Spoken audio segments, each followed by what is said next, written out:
guys, Lara, Quarterback Canine Training. I just want to talk with you about how we start with all dogs. So if you've signed up for our lesson program, or you've signed up for board and train with us, or if you just want some general dog training advice, here's how we start with all dogs and what we coach our clients on to start with. So the number one thing is if you've got a dog who has behavioral issues, and a lot of times they have free roam in the house, one of the most important things you can start teaching your dog is this place command. So we'll go over this in a second. But this you can do with just a simple leash and collar.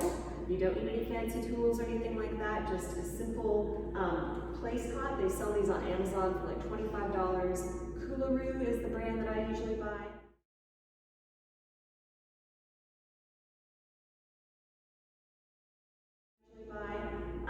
But these place cots are great because they're a little bit elevated. They give the dog a distinct perimeter. And this is a command that you can teach the dog to go to a place and not come off until you say it's okay. So it really helps cut back on a lot of those impulsive behaviors that the dog thinks up as they're free roaming the house. The other thing that we want you to start doing right away is, if you're not doing it, crate your dog at night and crate your dog when you're gone. Now, if your dog has never been crated before, I've got a great crate conditioning video on YouTube also, so check that out.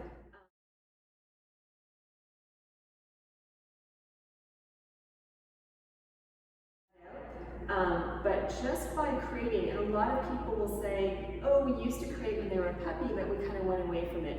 If your dog's been used to crating in the past, they'll probably pick it up again really easily. And we like this for two main reasons. Number one, safety. When you're not at home, your dog is safely in their crate.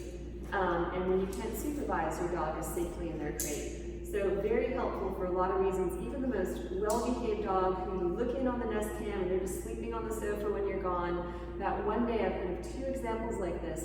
The one day when you have a headache and you take some Advil and you leave a bottle on the kitchen counter, you never leave anything on the kitchen counter, you can bet your dog, even your most mild-mannered dog, is going to find that bottle and wonder what it's about. And I've heard of two cases where the dogs have very unfortunately ingested the Advil and died, as you know, highly toxic to dogs. So number one, safety. Number two, it's helpful for their state of mind. Even if you look on the Nest Cam and all they're doing is sleeping during the day, the fact that you are designating this area as their area, that you're directing them, hey, this is what I need you to do when I'm gone, you're going to hang out here, and they do it, and they realize, oh, it's super comfortable, nothing bad happens, and they're not tempted by the mailman walking by, they're not barking out the window at people, they're not getting into something they shouldn't. All of that helps their state of mind, and it's like training in your absence, basically. So highly, highly, highly encourage, if you're not crating already, please start. And you don't have to start by just putting your dog in there and leaving them for the 8-hour workday. Introduce it to your dog slowly. Again, check out our other crate conditioning video that we have on YouTube. Done the right way, your dogs will learn to love their crate. Now, inside the crate, I was going to show you a few things here. This is how we like to set our crates up. We zip tie all the seams. We get those heavy-duty zip ties. They look to be at least a 1/4 inch thick. And we clip off the ends, because a lot of times, if a dog starts trying to escape a crate, they will press open these side seams. And I've heard of tons of stories where, I don't know how my dog got out of the crate because I came home and the door was closed, but what they do is they can wiggle and manipulate these side seams and squeeze out, or worse, get stuck. So I always zip tie all seams, and then we use these bolt clips, these little things like the ones on the end of your leash. You can get these at a hardware store. We will put these, even though you secure the door closed, put at least a few of these on the door when you're gone. So I'll usually put one top here, middle, and bottom. Another thing is for safety in the crate, don't leave any cloth bedding. Again, even the most mild-mannered dog who's never chewed anything in their life can hear some loud noise outside or something and get stressed, and you come home and they've ingested half their blanket in this emergency trip to the vet. So these pads I really like. These are called Primo pads. They cost a little bit more money, but they're so worth it. They're chew-proof, basically. You can also get them when you zip tie them to the base of the crate. Waterproof, easily washed, and they're soft for the dog to lay on. Another thing is water. I recommend keeping water in the crate at all times. We like these flat back buckets, stainless steel. a little carabiner clip, and you just clip it to the side like this. That way the dog doesn't knock it over in the crate, and they always have access to water. So that's crate.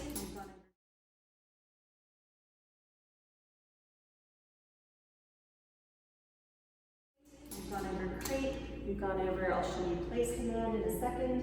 The other things to help prepare you for training, or just a place to start with your dog, be really mindful about when you give your dog affection. And again, we're talking about dogs who have behavioral issues, who aren't making great decisions.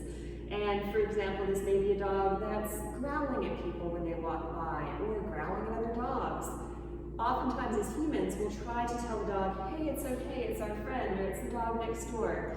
But if you are speaking to that dog in a soothing voice and petting them, trying to tell them it's okay, as they're behaving poorly, your dog's just going to take that at face value and then think, well, she's encouraging me and talking soothingly to me as I'm feeling worried about this thing, so I must be doing the right thing. So just start being aware. We'll get into it more as we progress in training on what to do when your dog is making bad decisions. But for now, just be really aware and maybe cut back on some of that affection that may not be timed as well. So in hand with that, start thinking about establishing a little bit more structure inside the home in terms of your dog who has behavioral issues is not allowed free roam of the entire house, right? So don't let them bounce up and down on top of the couch. Don't let them sleep in bed with you. Don't let them come up on the couch uninvited. And actually, while the dog's going through training, if we're working on behavioral issues, the couch is kind of off limits for a while, because that's your personal space. That's where you sit. If you have a dog who's not listening to you and they're making bad decisions, the more personal space that you share with them and the more soft energy you share with them, the dog's thinking, oh, this person's great, they're super soft, they're warm and cuddly, but they don't really know what they're doing as far as leadership goes. When they tell me not to do something, I'm not going to listen to them.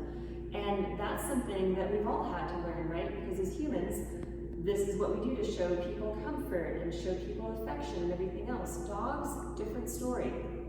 So dogs, the best analogy I can think of in terms of this is our different styles of managers that we've had over the years. So you know the manager who comes in and they're super duper friendly and very outgoing, total people person. You're like, gosh, this person's great. You're like, this is wonderful. You're going out the first week, you become fast friends with them. You're like, this is a great person. But that day that you need them, in terms of being a manager, and you're, say you have an issue with another department or something like that, you go and say, look, I've been trying to get so-and-so to help me on this thing. I'm not hearing back at all. Can you have my back on this? Can you help me? Oh, sure, I'll give you a call. So you follow up with them, you're like, okay, what happened? Oh, I called them, but you know how they are. Oh well, And you're like, okay, you're a really nice person, but you kind of suck as a leader. So you're like, you've kind of like lost respect for them. Then you have the manager who comes in, and they're a little bit professionally detached at first. Banjo's snoring. Sweet girl. Are we putting you to sleep? Banjo's like, I know all this.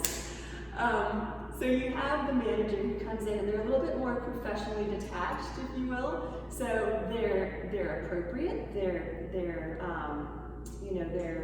what's the word for it?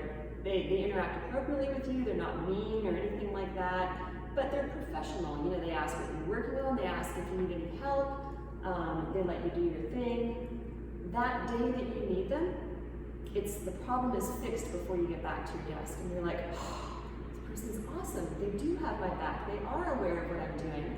And then, as you both, gain more trust in each other, then you can be more. Then they start, letting their guard down, so to speak, or they start sharing more things with you on a personal level. So this is a person who, after a while, then you start sharing pictures of the family, then you go for drinks.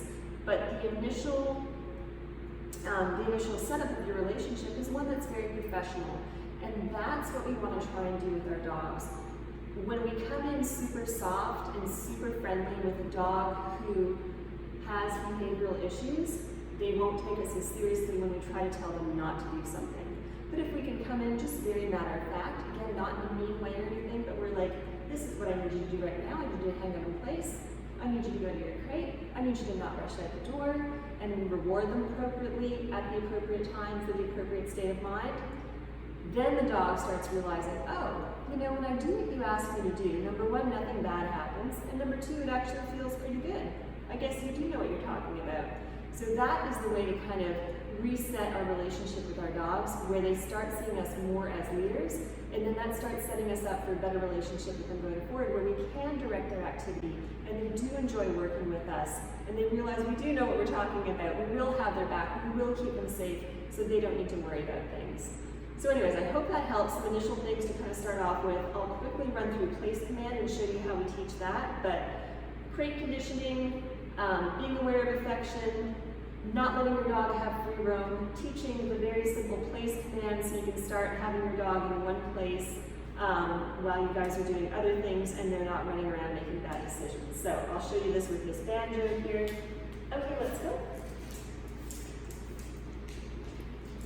You can use some of their food. I like to use their food for rewards because it's small pieces.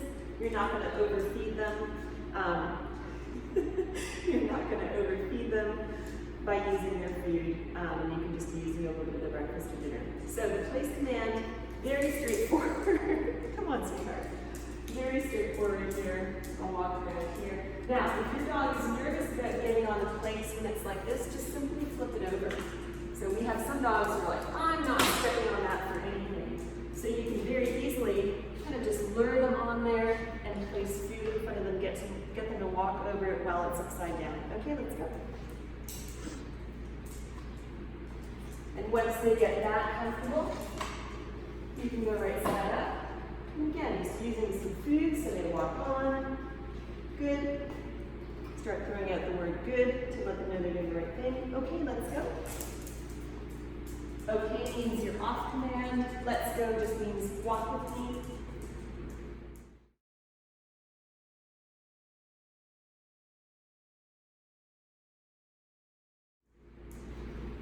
And once they start getting this with the food, good. Good. Good girl. Okay, let's go. And you can start naming it. So here you would walk up, and you would simply say place. You don't have to point to it.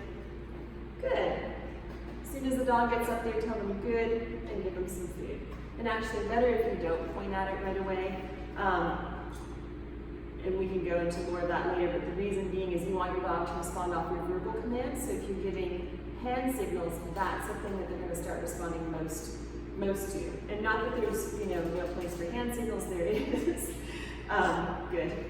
But at the beginning, all you have to do is say it and just leave them on there with the leash. Okay, let's go. So again, you want to pause, maybe a little bit away from the place. Place. Good. And place, they can sit, stand, lay down, whatever they want to do. You eventually want to get to the point where you're walking around them, just holding the leash loosely. If they were to step off, you just say no and leave them back on place. And it's not a crazy like, no. It's just nope, leave them back on place. This is something new that they're doing.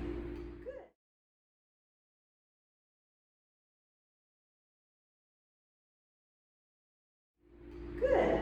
And always rewarding when they're on place and they realize that this is the good place to be. Okay, let's go. And you can work up to them being on place for a long period of time, up to an hour or two. The main thing is place. Good. The main thing is that they don't just step off place when they're done. You decide by the word okay when they can step off place. So that's how you teach place command. And that's how you get started with our training program, just some basics to start you guys off with. We look forward to seeing you all soon or talking with you soon. Let me know if you have any questions.